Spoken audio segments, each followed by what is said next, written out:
Isaiah chapter 13. The judgment of Babylon.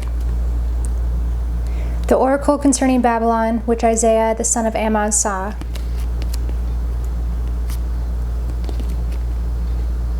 On a bare hill, raise a signal, cry aloud to them, wave the hand for them to enter the gates of the nobles.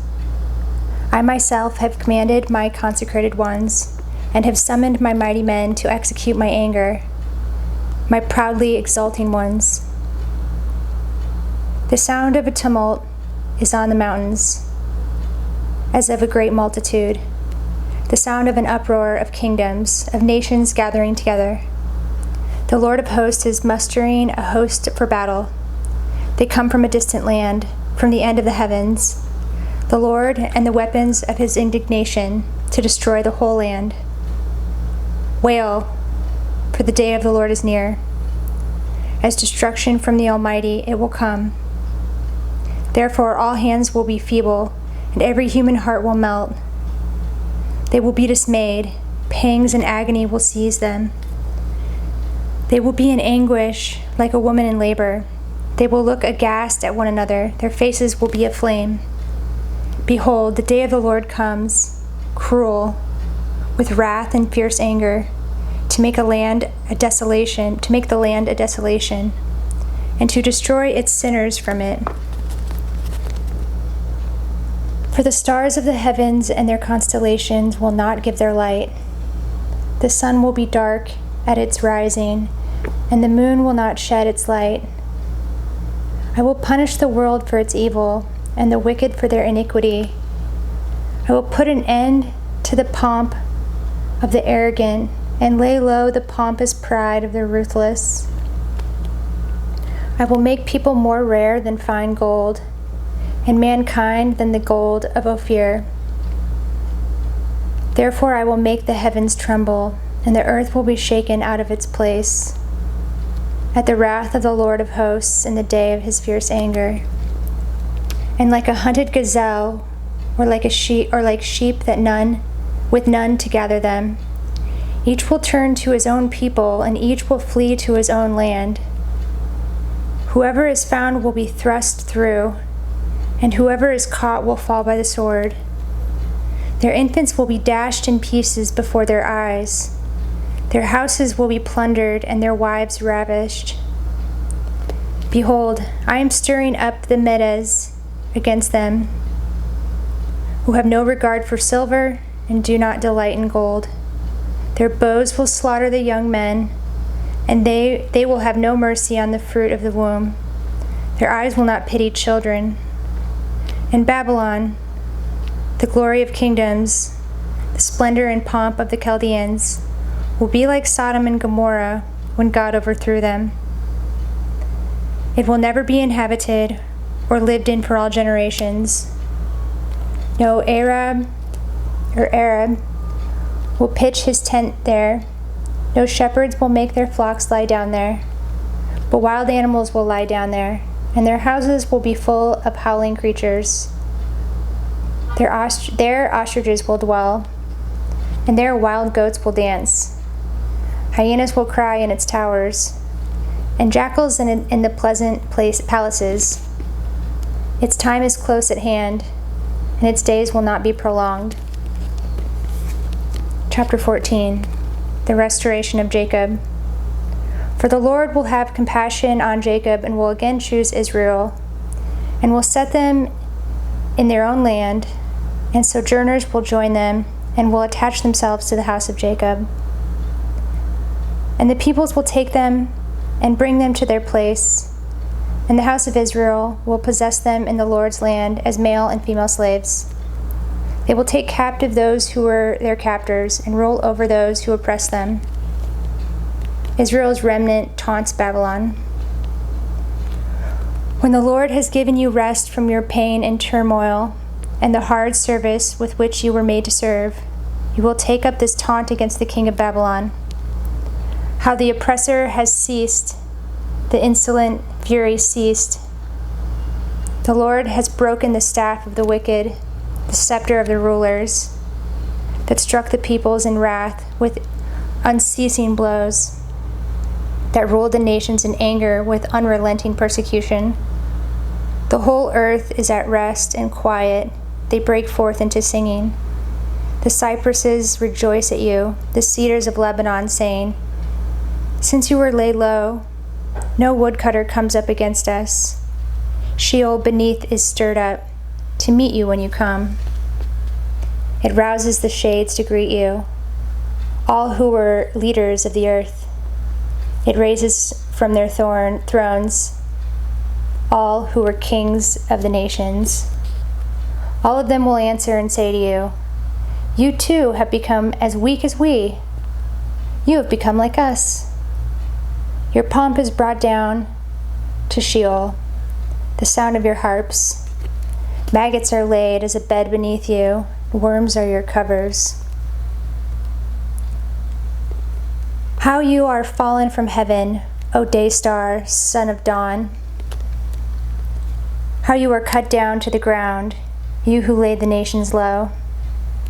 You said in your heart, I will ascend to heaven, above the stars of God. I will set my throne on high. I will sit on the mount of assembly in the far reaches of the north. I will ascend above the heights of the clouds. I will make myself like the Most High. But you are brought down to Sheol, to the far reaches of the pit. Those who see you will stare at you and ponder over you. Is this the man who made the earth tremble, who shook kingdoms, who made the world like a desert and overthrew its cities, who did not let his prisoners go home? All the kings of the nations lie in glory, each in his own tomb. But you are cast out, away from your grave, like a loathed branch, clothed with the slain, those pierced by the sword, who go down to the stones of the pit, like a dead body trampled underfoot.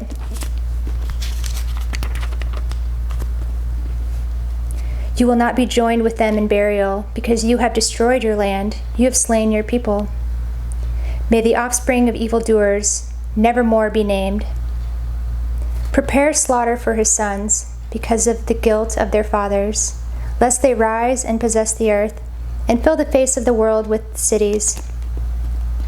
I will rise up against them, declares the Lord of hosts, and will cut off from Babylon name and remnant, descendants and posterity, declares the Lord. And I will make it a possession of the hedgehog and pools of water, and I will sweep it with the broom of destruction, declares the Lord of hosts. An oracle concerning Assyria. The Lord of hosts has sworn, as I have planned, so shall it be, and as I have purposed, so shall it stand, that I will break the Assyrian in my land, and on my mountains trample him underfoot, and his yoke shall depart from them, and his burden from their shoulder. This is the purpose that is purposed concerning the whole earth, and this is the hand that is stretched out over all the nations. For the Lord of hosts has purposed, and who will annul it? His hand is stretched out, and who will turn it back? An oracle concerning Philistia. In the year that King Ahaz died, came this oracle. Rejoice not, O Philistia, all of you, that the rod that struck you is broken. For from the serpent's root will come forth an adder, and its fruit will be a flying, fiery serpent. And the firstborn of the poor will graze, and the needy lie down in safety. But I will kill your root with famine, and your remnant I will slay. Wail, O gate, cry out, O city, melt in fear, O Philistia, all of you. For smoke comes out of the north, and there is no straggler in his ranks. What will one answer the messengers of the nation? The Lord has founded Zion, and in her the afflicted of the people find refuge. Chapter 15. An oracle concerning Moab. An oracle concerning Moab. Because Ar of Moab is laid waste in a night, Moab is undone. Because Kir of Moab is laid waste in a night, Moab is undone. He has gone up to the temple and to Dibon, to the high places to weep. Over Nebo and over Medeba, Moab wails. On every head is baldness, every beard is shorn. In the streets they wear sackcloth. On the housetops and in the squares, everyone wails and melts in tears. Heshbon and Elileh cry out. Their voice is heard as far as Jahaz. Therefore the armed men of Moab cry aloud. His soul trembles. My heart cries out for Moab. Her fugitives flee to Zoar, to Eglath Shalishiyah. For at the ascent of Luhith they go up weeping. On the road to Horonaim they raise a cry of destruction. The waters of Nimrim are a desolation. The grass is withered, the vegetation fails. The greenery is no more. Therefore the abundance they have gained and what they have laid up, they carry away over the brook of the willows. For a cry has gone around the land of Moab. Her wailing reaches to Eglaim. Her wailing reaches to Beer Elim. For the waters of Dibon are full of blood. For I will bring upon Dibon even more, a lion for those of Moab who escape, for the remnant of the land. Chapter 16. Send the lamb to the ruler of the land, from Selah by way of the desert, to the mount of the daughter of Zion. Like fleeing birds, like a scattered nest, so are the daughters of Moab at the fords of the Arnon. Give counsel, grant justice, make your shade like night at the height of noon. Shelter the outcasts, do not reveal the fugitive. Let the outcasts of Moab sojourn among you. Be a shelter to them from the destroyer. When the oppressor is no more, and destruction has ceased, and he who tramples underfoot has vanished from the land, then a throne will be established in steadfast love, and on it will sit in faithfulness the tent of David, one who judges and seeks justice, and is swift to do righteousness.